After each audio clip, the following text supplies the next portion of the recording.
Ilmu laduni, apakah harus melampaui waktu tertentu? Pertama kita terjemahkan dulu apa arti ladun. Ladun itu ilmu, al-ilmu al-munazzal min indillahi mutlaqan bighairi wasilah. Bighairi wasilah.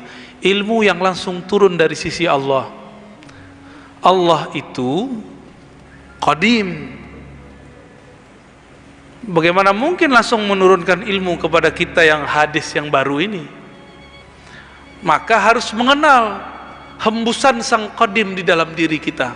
Tapi ingat, hembusan itu bukanlah Allah. Hembusan itu hembusan saja.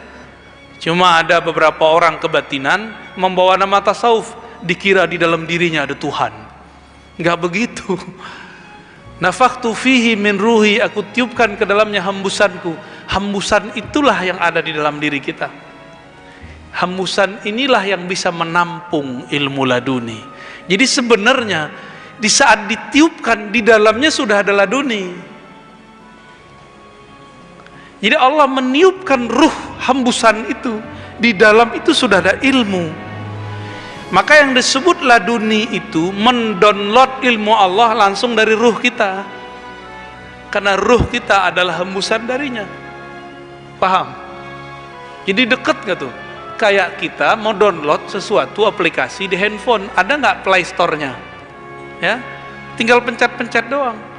Masalahnya mau buka Play Store nggak punya email, mau buka kolbu tapi tidak tahu cara bukanya, nggak punya nama email kolbunya, ya nggak bisa dibuka. Ya, kira-kira begitu. Jadi apakah butuh waktu? Kalau orang sudah punya nama ruhani, dia sudah mengenal dirinya, itu yang saya sebut mengenal nama ruhani. Man arafa nafsahu, jika dia kenal dirinya, dia akan mampu mengakses ilmu laduni. Tapi kalau orang nggak tahu diri, ya nggak bisa kenal. Taib. Butuh waktu? Enggak. Ilmu laduni itu turunnya detik per detik. Satu detik di dalam laduni sama dengan 70.000 ilmu di luar. Itulah maksud Nabi mengatakan satu bab ilmu lebih afdol daripada 100 rakaat, 1000 rakaat. Karena sholat itu harus pakai ruh. Ruh itu tempat turunnya laduni.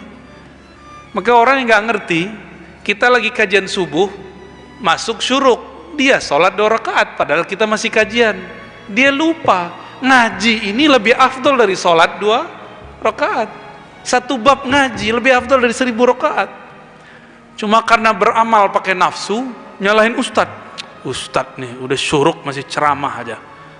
Emang ada kewajiban sholat syuruk? Emang ada kewajiban, keharusan kalau syuruk ceramah berhenti? Kan nggak ada. Kita aja yang nafsu dapat pahala, ya, tapi lupa yang sebenarnya. Cara menjaga keilmuan kepada para pemula, selain sanad, rajin membaca, zikir yang harus diawali sebelum belajar, apa yang standar? Cara menjaga ilmu gitu ya. Udah punya guru, udah punya komunitas, apalagi zikir apa yang perlu dibaca? Zikir yang mesti dibaca, zikir yang menenangkan kolbu. Kan ada zikir macam-macam. Zikir yang pakai angka-angka itu biasanya kolbu nggak tenang. Jadi zikir yang nggak pakai angka lagi, zikirnya langsung terhunjam ke dalam kolbu. Zikir yang begini bisa membuat orang yang belajar bisa memahami sesuatu melebihi orang lain karena kolbunya tenang. Orang yang tenang dapat menangkap sesuatu yang tidak ditangkap oleh orang gelisah. Ketenangan yang mutlak itu ada di ruh. Makanya ilmu laduni itu sesaat saja itu sama dengan 70.000 ilmu di luar. Sesaat dia dapat. Makanya Nabi Muhammad itu sesaat saja naik ke arsy. Turun-turun sudah bawa semua pengetahuan alam semesta. Karena turunnya ke ruhani. Simbolnya tubuhnya dinaikkan. Padahal itu sebenarnya adalah cara Allah Subhanahu wa taala memberikan penjelasan. Mau gimana pun asbab harus diambil. Asbab harus diambil. Jadi coba belajar zikir yang menenangkan kolbu. Jadi ada teman saya, mahasiswa jatuhnya ya, Dia nanya, Ustadz, nanti kalau saya belajar zikir, hafalan saya hilang. Nah, ini godaan setan orang ngafal nih, supaya orang yang ngafal nih nggak pernah tersentuh ilmu zikir. Itu caranya. Berarti dia membenturkan antara ilmu zikir dengan ilmu hafal. Gimana cara jawabnya? Quran ente ngomongnya gimana? Ala bidzikrillah tatmainnul qulub. Sama nggak Quran kita? Sama kan surat Ar-Ra'd ayat 28 ada bunyi lainnya. Oh, itu pasti Qurannya beda tuh. Ketahuilah hanya dengan menyebut nama Allah kolbu jadi tenang. Orang baru bisa takrir cepat kalau kolbunya tenang. Jadi coba nih takrir lagi gelisah, bisa nggak? Nggak bisa. Dia ikutlah talqin zikir, belajarlah di zikir kolbu. Semenjak saat itu kalau mau ada khataman dia tidak perlu tergesa-gesa lagi. Dia cukup zikir sebentar, nanti dia ingat-ingat. Dan cara menghafalnya enak. Jadi takrir yang dimulai dari kolbu lebih cepat daripada takrir yang dimulai dari ro'yu, ya, pikiran. Capek kalau pakai ro'yu, biasa jadi ancaman. Ini bisa stroke, ini bisa lupa, ini bisa bercabang, ya. Apalagi antum nih ya, yang galau-galau ini, itu bentar-bentar udah hilang tuh.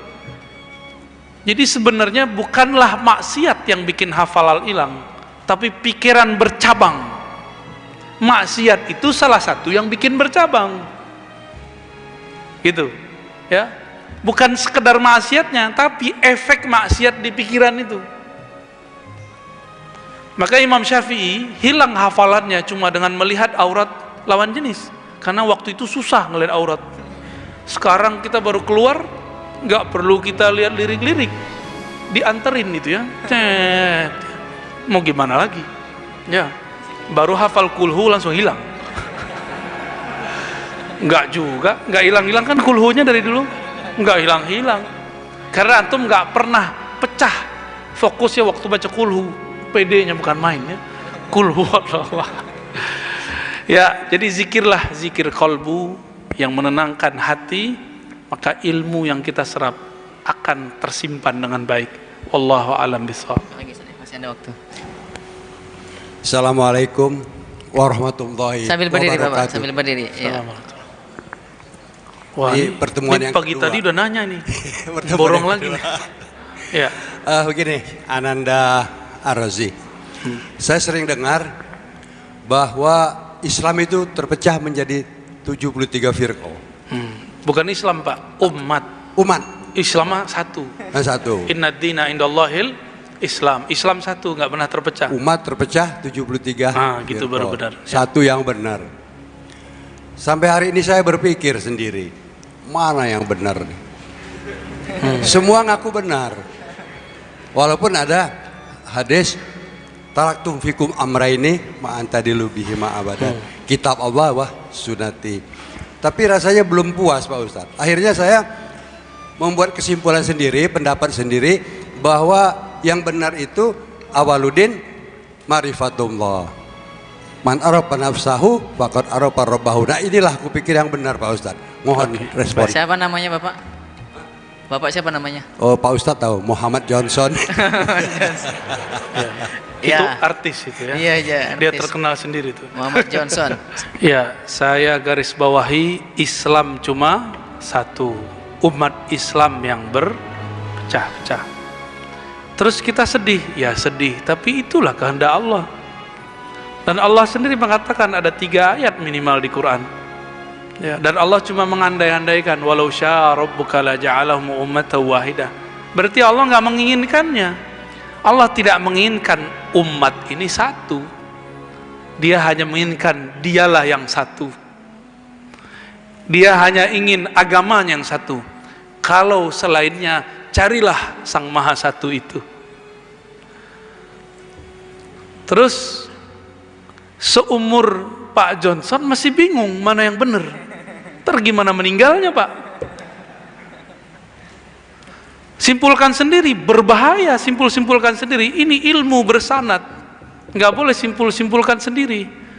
harus kita ambil dari guru kita yang dia gurunya bersambung kepada Sang Maha Guru, baginda Nabi Muhammad sallallahu alaihi wasallam. Makanya mengikuti imam yang berguru, mengikuti guru yang bersanad itu wajib, harga mati. Itulah makna fas'alu ahla dzikri. Enggak boleh pikir-pikir sendiri. Fas'alu ahla dzikri 2 kali di Quran. Tanyalah ahli ilmu. Tanya ahli ilmu. Makanya kita perlu belajar sejarah untuk mengetahui akidah kita ini benar atau tidak. Makanya saya sering menukil kembali kisah Syekh Abdul Somad Palembani. Beliau puluhan tahun di Madinah, akidahnya Asy'ariyah. Walaupun yang tamat Madinah sekarang belum tentu Asy'ariyah. Ya kan beda masa, mau gimana lagi. Dituduhlah kita menghujat orang tamat Madinah. Ya enggak. Sahabat saya, teman saya, murid saya ada yang tamat Madinah. Ada Pak, ngaji ke orang tamat Ciputat. Karena dia sadar ilmu itu tidak di mana-mana, ilmu itu ada pada orang bersanad. Mau dia di Madinah, mau dia di Palembang, mau dia di Ciputat, mau dia di pelosok lahat, kalau dia punya ilmu dan bersanad kepada Rasulullah, maka dialah madrasatul ilm, dialah pusat keilmuan. Jadi pusat ilmu itu bukan tempat bangunan yang bagus. Ntar kalau kita buka lagi nih rahasia Universitas Islam Madinah, antum kaget lagi. Yang ngomong tamatannya sendiri, tapi nggak usah lah kita buka ya. Ntar tambah banyak yang kebakar ya. Ntar banyak yang suuzon sama kita nanti. Kita nggak ada benci sama siapa-siapa. Cuma dari tahun kapan mereka menghembuskan bahwa tamatan UIN IAIN itu liberal, benar nggak? Adil nggak begitu? Antum tamatan mana Tat? PTIQ. Ya dosennya kan dosen UIN IAIN juga. Ya. Ini banyak kan di sini, ada kan yang ustadz-ustadz pasti tamatan UIN IAIN, Stein. Antum itu disebut pemurtadan, korban pemurtadan di IAIN, UIN. Itu tulisan mereka dari dulu. Kita diam-diam aja sih dari dulu, nggak ada yang mau nanggapin. Saya tanya ke rektor, saya tanya ke profesor, Prof, kok nggak ada yang balas? Ngapain balasin orang bodoh gitu, kata mereka. Cuma ini mereka ini kan sibuk di alam akademisinya, ilmiahnya, nggak sempat bahas, nggak sempat balas. Tapi di akar rumput banyak orang bertanya, Ustadz saya nggak mau masukin anak ke UIN IAIN, kenapa? Liberal. Liberal dari mana? Emang liberal artinya apa? Liberal itu istilah ekonomi, bukan istilah orang beragama. Itu tuh jil. Siapa yang bikin jil? Ulil Absar Abdallah. Dia sekolahnya di Libya. Gimana tuh? Repot nggak antum tuh? Tahu Libya? Libya Jakarta. Mahat bin Suud punya Saudi juga. Sekarang beliau sudah ganti haluan. Suka tasawuf dia ya. Itu ya. Jadi jangan dipikir-pikir sendiri Pak. Kita carilah orang bersanad. Dulu siapa imam kita almarhum sini dulu? Kiai Nawawi ya. Ya kan nyambung nanti ke Kezen. Kezen kepada siapa ayahanda beliau? Muhammad Azhari apa Jauhari? Azhari. Terus ke atas kan nyambung semua. Nyambungnya dan porosnya semua ke ulama Madinah, ulama Mekah, Madinah. Begitu aja putar-putar. Nanti ke Mesir Zakaria Al-Ansari, balik lagi. Begitu aja muter sampai kepada imam-imam kita itu. Jadi gini, Pak Johnson, kalau Pak Johnson ini ngaku keturunan kerajaan Kesultanan Palembang, pembuktiannya gimana? Nasab, sama. Kalau saya ngaku Ahlussunnah, saya tunjukkan nih nasab saya, ini sanad saya. Ngaku saja Ahlussunnah, ngaku saja salaf, tunjukkan aja sanadnya. Mereka kan tidak hormat ke ilmu sanad, malah ngejek ilmu sanad. Itu aja sudah gagal. Ya, gimana mau bisa paham? Ya, sanad tuh nggak penting. Ya nggak penting itu ketika bersanad cuma ngambil ijazah tapi tidak ngambil ilmunya. Kita sudah ngerti semua. Ustadz-ustadznya lebih paham dari antum lah. Sanad itu ada sanad ijazah, tabarukan, ngambil berkah. Ada tafakuhan, ada mendalami, maka disebut riwayat dan dirayat. Ngerti semua kok mereka ini. Ya. Udah belum? Ada Ustaz.